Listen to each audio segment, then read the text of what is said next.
Sudah 50 menit. Oke.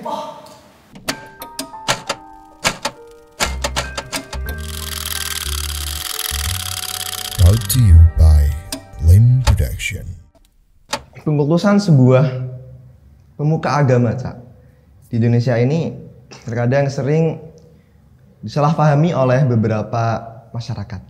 Jadi semisal nih ya, tokoh agama bilang A, B, C, D, semisal, ini dianggap sebuah kebenaran mutlak bagi para pengikutnya. Terlepas dari apapun itu, mereka seakan-akan buta terhadap fakta yang terjadi di luar itu. Pokoknya apa yang dibilang oleh pemuka agama A, semisal yang mereka ikuti, itu mereka anggap benar.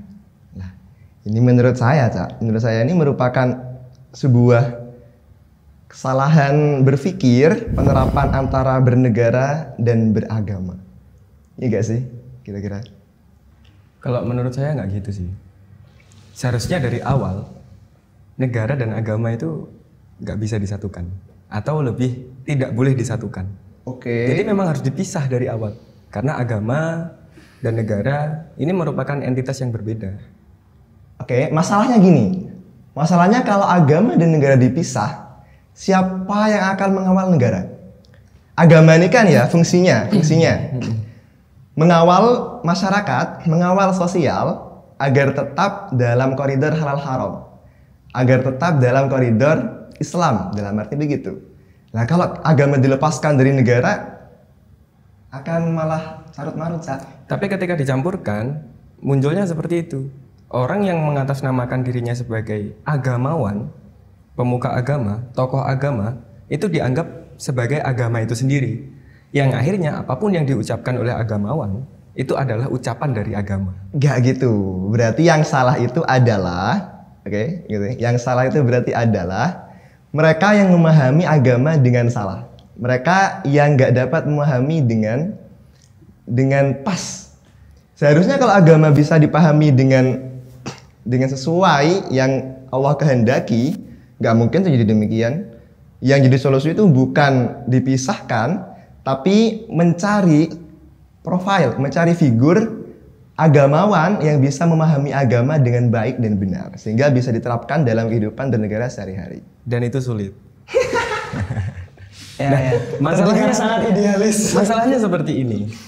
Sampai kapanpun, ketika agama dan negara ini masih ada di satu kesatuan yang sama, mempunyai otoritas yang sama, agama mengatur negara dan negara diatur sesuai dengan sesuai dengan agama, maka sampai kapanpun potensi-potensi perbuatan tidak senonoh orang-orang pemuka agama dan kemudian dikultuskan oleh rakyatnya atau pengikutnya, sampai kapanpun akan terjadi.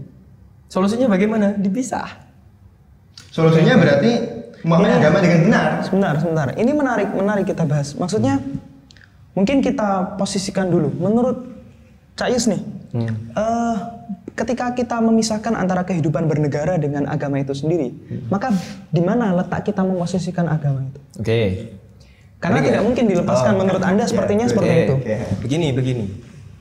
Agama itu sebenarnya dalam konsep sebuah negara, ketika dipisahkan, itu sebenarnya tidak murni dipisahkan, tapi tetap ada kontribusi agama sebenarnya. Tapi tidak dihayati sebagai sebuah entitas yang mengatur secara radikal, secara eksekutor, tapi lebih ke penghayatan atau nilai-nilai yang ada. Jadi posisi agama itu bukan sebagai satu hal yang dalam tanda kutip kalau seperti ini akhirnya agama adalah sebuah produk dari tatanan masyarakat. Tapi bukan seperti itu. Tapi masyarakat ini ditata dengan fundamental pemahaman agama tanpa menggunakan agama sebagai alat atau pisau untuk mengeksekusi sesuatu. Jadi orangnya yang dibentuk dulu, peradabannya yang dibentuk berdasarkan dengan agama. Berdasarkan nilai-nilai dalam Nilai-nilai agama yang ada menurut di agama. Ya. Ini kalau misalkan teorinya, ini sebenarnya ya agak ngomongin masalah teori. Ini masuk ke koridor konstruksi realitas sosial. Jadi konstruksi realitas sosial itu sendiri kan ada beberapa momentum yang harus dilewati kan. Kalau kita lihat manusia itu sendiri kan dia rentan ya. Dia dia nggak punya. Manusia- Dia nggak punya satu hal yang bisa dikultuskan. Dia tidak mempunyai kebenaran yang mutlak. Selalu Dia berubah tidak ya. mempunyai. Dia dinamis. Dia konstruktif. Nah akhirnya manusia ini sendiri membangun dunianya sendiri, membangun dunia ciptaannya sendiri. Nah inilah peran agama dimainkan di sini. Jadi bukan berarti agama itu menjadi satu hal yang dikonstruk, dibentuk, tapi membentuknya sesuai dengan agama. Inilah yang saya maksud dengan pemisahan tadi. Bukan mencampur adukkan, tapi agama sebagai pengawas, legitimasi dari hasil pembangunan negara itu, atau juga bisa dikatakan negara selain menjadi pengawas, tapi dia dijadikan sebagai fundamental, sebagai pondasi dari peradaban yang dibangun, dari negara yang dibangun. Kemudian akhirnya apa yang terbentuk, koridornya ini tidak akan jauh dari agama yang ada. Oke, tapi kalau seperti itu, Cak, menurut saya ketika kita masih tetap membawa-bawa agama meski hanya sebatas nilai-nilai, ini sama saja bohong. Dimanapun kita temukan manusia, karena seperti yang kita amini bersama bahwa manusia adalah makhluk yang rentan, entitas yang rentan, yang dinamis. Bahkan kata Al-Ghazali, baik buruk manusia itu sangat subjektif sekali. Apa yang menurutnya menguntungkan maka dianggap baik, apa yang menurutnya merugikan dianggap buruk. Jika kita sudah mengamini bahwa sifat watak asli manusia demikian rupa, mau membawa agama entah secara esensial ataupun secara frontal seperti yang diterapkan di negara-negara Arab, negara-negara Islam, akan tetap muncul fenomena-fenomena politisasi agama. Kalau kita berbicara tatanan sosial yang membedakan antara agama dengan konsep bernegara, berarti kita juga membicarakan tentang sekularisme. Nah, sekularisme itu menurut saya memiliki titik kelemahan. Yang pertama adalah ketika agama itu masih dijadikan sebagai legitimator dalam mengatur uruf atau mengatur tatanan sosial, agama masih bisa memiliki kekuatan yang rawan disalahgunakan oleh aktornya tadi. Manusianya rentan, diberikan kekuatan berupa agama yang juga masih disakralkan oleh khalayak ramai. Dengan struktur yang demikian rupa, ini akan tetap terjadi yang tadi sempat disinggung di awal, politisasi agama. Agama masih bisa dibawa, agama masih bisa diatasnamakan. Ya itu yang menurut saya keresahan saya di situ.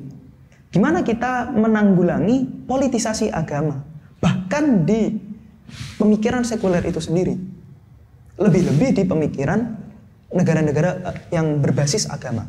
Karena menurut saya demikian. Menurut saya kita sebagai manusia yang mapan, yang sudah modern, agama adalah produk, ya. Agama adalah produk masa lalu. Jadi hasil dari kita beragama adalah kecanduan terhadap sebuah angan, ya. Kita berbicara tentang ini struktur bernegara. Ketika agama masih dibawa-bawa, meskipun hanya secara makna, secara esensi, ya tadi yang saya resahkan adalah politisasi. Benar-benar dipisahkan secara total seharusnya. Karena agama itu merupakan buah candu bagi rakyat. Selama ia masih ada, agama adalah candu. Selama dia masih ada, dia akan menjadi momok yang berpotensi besar disalahgunakan. Nanti yang mengawasi jalannya sebuah birokrasi negara apa dong kalau bukan agama? Menurut saya di era modern seperti sekarang kita sudah punya konstitusi. Kita sudah punya aturan yang mengatur konsep bernegara. Itu akan tetap lemah ketika konstitusi itu dibangun tanpa melibatkan agama. Ya. Saya pro dengan memisahkan antara negara dan agama dan negara. Tapi bukan berarti tidak menggunakan agama sama sekali. Ini kan sebenarnya agama ini kan satu hal yang sempat menjadi trauma ya. Iya, itu maksud saya. Ya, sempat menjadi trauma di beberapa hal. Kejadian yang paling besar itu ya pas waktu Renaissance, sebelum Renaissance. Pas Di waktu abad Dark ke-8. Age, ya. Abad ke-8. Negara itu dikontrol penuh sama gereja. Apa kata gereja itu berarti kebijakan negara. Semua harus melakukan itu. Yang berbeda dengan gereja maka dia akan dijadikan. Apa kata pendeta adalah firman Tuhan. Betul, dia seolah-olah teokratis, sebagai wakil dari Tuhan. Kan seperti itu. Iya. Ketika tidak sesuai dengan gereja maka akan menjadi musuh bersama. Kan seperti itu. Inilah kenapa tadi saya kekeh bahwa memang antara negara dan agama ini harus memang dipisahkan. Tapi bukan berarti agama tidak dipakai sama sekali. Tidak menggunakan konsepnya Cak Mial tadi yang agama sebagai produk, terus kemudian agama ini tidak boleh ikut campur dengan proses bernegara dalam pembangunan konstitusi, akhirnya konstitusi yang hanya menjadi legitimasi. Kalau menurut saya nggak gitu. Menurut saya lebih ke agama itu kita jadikan sebagai legitimasi daripada konstruksi dalam membuat sebuah negara atau membangun sebuah konstruksi realitas sosial itu tadi sebagai legitimatornya. Jadi realitas konstruktif yang rentan tadi ditembel dengan menggunakan fundamental agama sebagai nilai-nilai yang dihayati bersama. Yang akhirnya terciptalah ketika konstitusi tercipta dari proses itu, konstitusi tercipta dari nilai-nilai agama. Mana ada sih agama yang menghancurkan satu sama lain? Nggak ada. Agama itu pasti mengajarkan hal yang baik. Agama pasti mengajarkan hal yang sifatnya maslahat kalau kata anda ini kan. Nggak ada ceritanya agama itu destruktif. Menurut saya itu nopo ya, terlalu idealis begitu. Ya mungkin ini kalau kita mengaca pada sejarah, terlalu banyak trauma atas kehidupan bernegara yang disandingkan dengan agama. Contohnya, coba. Pertama, tadi abad ke-8. Yang kedua, yang sampai sekarang terjadi, yang saya singgung tadi, politisasi agama. Di negara yang bahkan tidak menganut agama sebagai, tidak mengakui secara frontal berbasis agama, tapi berbasis negara demokratis seperti negara kita ini. Demokrasi terpimpin tapi ya. Demokrasi terpimpin di Indonesia itu tetap terjadi yang dinamakan dengan politisasi agama. Karena agama masih diakui sebagai superkosmos, sebagai sesuatu yang sakral. Ada kekuatan besar nih untuk mengontrol rakyat yang disebut dengan agama. Ketika kita mengamini bahwa manusia itu juga makhluk yang rentan, makhluk yang sangat mementingkan kepentingan pribadinya, sehingga ketika diberi kekuatan ini, dia akan menyalahgunakannya. Itu terjadi sampai detik ini, sampai peristiwa yang tadi Cak Awan sebutkan, yakni pengkultusan berlebih terhadap tokoh-tokoh agama. Ya karena tadi ada superkosmos yang terlalu besar yang disalahgunakan. Itu menurut Kolongge itu lebih ke kesalahan berpikir kalau logika falasinya orang-orang terhadap memahami sebuah agama. Soalnya dalam agama itu semuanya sudah diatur loh. Entah dalam sisi ekonomi, dalam sisi sosial, dalam sisi apapun itu, kalau mereka bisa memahami agama dengan baik, lagi-lagi kita akan aman.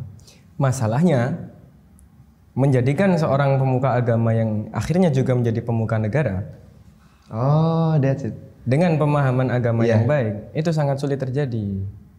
Cak Alan, masalahnya di situ. Kenapa? Karena di teori konflik dijelaskan sama seperti yang dikatakan oleh Cak Mial tadi. Manusia, setiap elemen masyarakat itu pasti menyumbang terhadap distabilitas. Karena memang atau disintegrasi. Kita makhluk yang pasti salah gitu loh. Kalau bahasanya sebagian ulama itu kita makhluk yang baiknya aja masih buruk. Man hasanatuhu sayyi'ah. Fasayyi'atuhu ya jelas sayyi'ah juga. Kita yang baik aja masih salah. Apalagi yang bajingan-bajingan itu pasti ingat istighfaruna ya taju ilal istighfar. Gitu ya. Maksudnya kita tidak akan pernah bisa mempercayai manusia. Betul. Tapi ketika kita memisahkan antara perkumpulan manusia-manusia yang akhirnya membangun sebuah negara ini, memisahkan mereka ini dari agama, lantas bagaimana nasibnya manusia-manusia yang membangun negara tadi, orang-orang yang anti agama ini? Seperti yang dikatakan Cak Mial, kenapa agama ini harus mengatur secara intens?